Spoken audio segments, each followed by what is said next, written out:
ሰላም እንዴት ናችሁ? ውድ የማን ዩናይትድ ኢትዮ ፋንስ ተከታታዮች በያላችሁበት ሰላማችሁ ይብዛ። በርካታ ስፖርታዊ መረጃዎችን ወደ እናንተ ይዘን መተናል። እስከ ፕሮግራማችን መጠናቂያ ድረስ አብራችሁን ቆዩ። በዛሬው ዕለት እንግዲህ በዋነኝነት የምንመለከታቸው ነጥቦች እንግዲህ በትናንትናው ዕለት አርጀንቲና ስዊዘርላንድን 3-1 በሆነ ውጤት ማሸነፍ ችላለች። ታዲያ የማንቸስተር ዩናይትድ ተጫዋች የሆነው ሊዛንድሮ ማርቲኔዝም እንግዲህ ከአርጀንቲና ጋር ግብፃሚውን መከላከል ችሏል። ከኤደርሰን ዝውውር ጋር በተያያዘ እንግዲህ የዚህ ተጫዋች ዝውውር መክሸፉን ተከትሎ ተጫዋቹ ከእንግሊዝ ለቆ እንደሄደ እየተገለጸ ይገኛል። ዩናይትዶች በመሀል ክፍል ከማኖ ኮኔ በተጨማሪ እንግዲህ የጂያኦ ጎሜዝን ሁኔታ እየተከታተሉት ይገኛሉ። እኚህን ሁሉ የስፖርት መረጃዎች ወደ እናንተ ይዘን ቀርበናል። እስከ መርሃ ግብራችን መጨረሻ ድረስ አብራችሁን ቆዩ። ማንቸስተር ዩናይትድ የወልቭሱን አማካኝ ጂያኦ ጎሜዝን ለማስፈረም ከወኪሎች ጋር ንግግር ማድረግ መጀመሩ ተገልጿል። ተጫዋቹ በዩናይትድ ቤት ባሉ አመራሮች ዘንድ ከፍተኛ አድናቆት ያገኘ ሲሆን በተለይም ከኤደርሰን ዝውውር መፍረስ በኋላ ፊታቸውን ካዞሩባቸው አማካኞች መካከል መሆኑ ተነግሯል። ወልቭሶች ተጫዋቹን ለመልቀቅ ክፍት ሲሆኑ እስከ 40 ሚሊዮን ፓውንድ እንደሚጠይቁም ተገልጿል። ይህ ተጫዋች እንግዲህ በማንቸስተር ዩናይትድ የዝውውር ራዳር ውስጥ እየገባ ሆን አይደለም። ከዚህ በፊት እንግዲህ ዩናይትዶች በንቃት ሲከታተሉት የነበረ ተጫዋች እንደሆነ ይታወቃል። ታዲያ ማንቸስተር ዩናይትዶች አሁን እንግዲህ የዚህ ተጫዋች ዝውውርን ከእንደገና ለመጀመር የዚህ ተጫዋች ዝውውርን አሁንም በነቂስ እየተከታተሉት እንደሆነ እየተገለጸ የሚገኘው የብራዚላዊ ተጫዋች በተለይ በወልቭስ ቤት በጣም ድንቅ ብቃታቸውን ካሳዩ ተጫዋቾች መካከል አንዱ እንደሆነ ይታወቃል። የካዝሜሮ ተተኪ ነው የሚለው ነገር እሱ ጥያቄ ሊያስነሳ ይችላል። የካዝሜሮ ተተኪ ሊሆን አይችልም። ምክንያቱም ተጫዋቹ ሞር ከዲፕ ሮል በተጨማሪ እንግዲህ ወደፊት እየሄደ ተጫዋቾችን ማገዝ ላይ ፎከስ ያደረገ ተጫዋች ነው እና ትክክለኛ የ6 ቁጥር ተጫዋች ነው ወይ ለማለት ራሱ ጥያቄ ሊያስነሳ ይችላልና ዩናይትዶች ከዚህ ተጫዋች በተጨማሪ ማኖኬንንም ይመለከታሉ። ማን ነው የካዝሜሮ ተተኪ? ዩናይትዶች የካዝሜሮ ተተኪ አድርገው ማንን ሊያስፈርሙ ይችላሉ የሚለው ነገር እስካሁን ድረስ ጥያቄ የሚያስነሳ ጉዳይ ነው። በተለይም እንግዲህ ዩናይትዶች ዋነኛ ኢላማቸውን ካጡ በኋላ እንደ ሳንድሮ ቶናሊና እንደ ማቴዎስ ፈርናንዴዝ ያሉ ተጫዋቾች እንዲሁም እንደ ኦድሌን ቹዋሚኒ ያሉ ተጫዋቾች ካጡ በኋላ ስቲል እየተቸገሩ እንዳሉ ፍንትው አድርጎ የሚያሳይ ነው። አሁን ባለው ሁኔታ ግን የማኖ ኮኔንና ጂያኦ ጎሜዝን ሁኔታ በቅርበት እየተከታተሉት እንደሆነ እየተገለጸ የሚገኘው በተለይም ዩናይትዶች የኤደርሰን ዝውውር መቋረጡን ተከትሎ ትኩረቱ የሮማውን አማካኝ ማኖ ኮኔ ላይ እንዳደረገ ይታወቃልና ማንቸስተር ዩናይትድ ከተጫዋቹ ወኪሎች ጋር ንግግር መጀመሩም ተገልጿል። በተጨማሪም ዩናይትድ ለፈረንሳዊ ኢንተርናሽናል የ50 ሚሊዮን ዩሮ ጥያቄ ለማዘጋጀት እየተንቀሳቀሰ ይገኛል።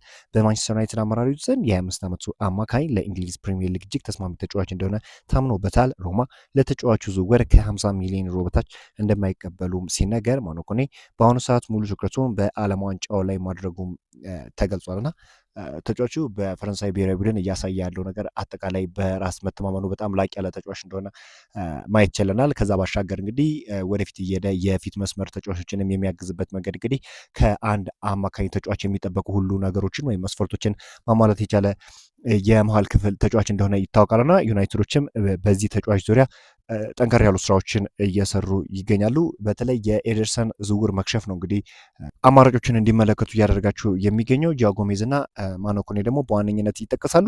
እስከ 3 የመሀል ክፍል ተጫዋች ማስፈረም ነው ሀሳባቸው። ስቲል ግን ትክክለኛው የካዝሜሮ ተተኪ ማን ነው የሚለው ነገር እስካሁን ድረስ አልታወቀም። ምክንያቱም ካዝሜሮ ሊተካ የሚችል ልምድ ያለው አንደኛ፣ ሁለተኛ ደግሞ ቢቻል የፕሪሚየር ሊግ ልምድ ያለው ቢሆን መልካም ነው። ግን ባይሆንም ይህን ያህል ኢምፓክት ይፈጥራል ብሎ አያምኑም። ግን በዋነኝነት ልክ እንደ ካዝሜሮ መጫወት የሚችል የቡድኑን ባላንስ በሚገባ መጠበቅ የሚችል ተጫዋች ዩናይትዶች ለማስፈረም ፍላጎት እንዳላቸው እየተገለጸ ይገኛልና በገበያው ስቲል የመንቀሳቀስ ሀሳብ አላቸው። በዋነኝነት ግን አሁን ማንቸስተር ዩናይትዶች እንቅስቃሴ እያደረጉት የሚገኙት በጂያኦ ጎሜዝ እና በማኖ ኮኔ ላይ እንደሆነ ነው እየተገለጸ የሚገኘው። ፒተር ሽማይክል ስለ ሰነ ላመስ እንዲህ ሲል ተናግሯል። ላመስ እዚያ ቦታ ላይ ከዚህ የተሻለ መስራት ነበረበት ብዬ አስባለሁ። እግር ኳስ እንደዚህ አይሰራም። ሰዎች በአንድ ቅጽበት ላይ ብቻ ነው የፈረዱት። እኔ ግን ከዚያ በፊት የነበረውን ሁሉንም ነገር ነው የተመለከትኩት። ላመስ በዚህ የዓለም ዋንጫ ላይ አንድም ደቂቃ አልተጫወተም ነበር። ከዚያ በድንገት ኮርቷ በጉዳት ሜዳውን ለቆ ከወጣ በኋላ ጨዋታው ከስፔን ጋር ተጋፈጠ። ግብ ጠባቂዎችም የጨዋታ ሪትም ያስፈልጋቸዋል፣ በራስ መተማመንም ያስፈልጋቸዋል። እኔ ብቃት የሌለው ግብ ጠባቂ አላየሁም። ያየሁት ነገር ቢኖር ሙሉውን ውድድር በተጠባባቂ ወንበር ላይ ካሳለፈ በኋላ በቤልጅየም ትልቁ የዓለም ዋንጫ ጨዋታ ላይ የዓለማችንን ምርጥ ግብ ጠባቂ እንዲተካ የተጠየቀን ግብ ጠባቂ ነው ሲል እንግዲህ ስለ ሰነ ላመንስ ተናግሯልና እንዲህ አይነት ሁኔታዎች ሊያጋጥሙ እንደሚችሉና የትኛውም ተጫዋች እንደዚህ አይነት ሁኔታዎች ሊያጋጥሙት እንደሚችል ሰነ ላመንስም እንግዲህ በቂ የሆነ የመሰለፍ እድል አለማግኘቱ እንዲህ አይነት ጨዋታዎች ደግሞ በጣም ከባድ ወይም ኢንቴንሲቲያቸው ከፍ ያለ ጨዋታ ስለሆነ ለሱ ይህን ያህል አስገራሚ እንዳልሆነ ነው እንግዲህ ፒተር ሽማይክል የተናገረው።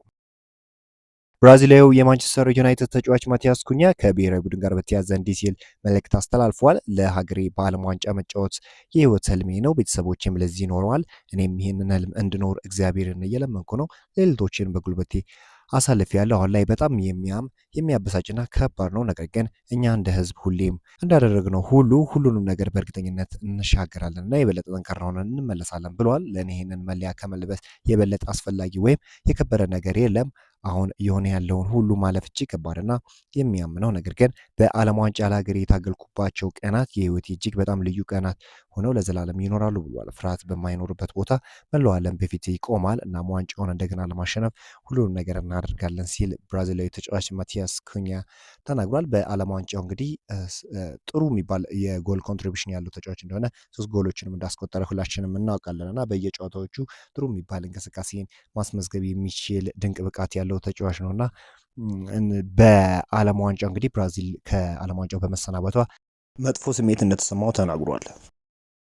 ይህ በእንዲህ እንዳለ ወደ ሌሎች መረጃዎች እንሂድ። እንግዲህ አንድሬ ሳንቶስ ወደ ማንቸስተር ዩናይትድ የሚያደርገውን ዝውውር ካጠናቀቀ በኋላ ዛሬ ጠዋት ካሪንግተን ተገኝቶ እንደነበር ተገልጿል። ሳንቶስ ወደ ማንቸስተር ዩናይትድ የሚያደርገው ዝውውር ምንም እንኳን በይፋ ባይገለጽም ብራዚላዊ የመሃል ሜዳ ተጫዋች የሌሎች ተጫዋቾች ልምምድ በዛሬው ዕለት ሲመለከት እንደነበር ተመላክቷል። የ22 ዓመቱ ተጫዋች እንግዲህ ከቡድኑ ጋር የመጀመሪያውን ልምምድም በቅርቡ ያደርጋል ተብሎም ይጠበቃል።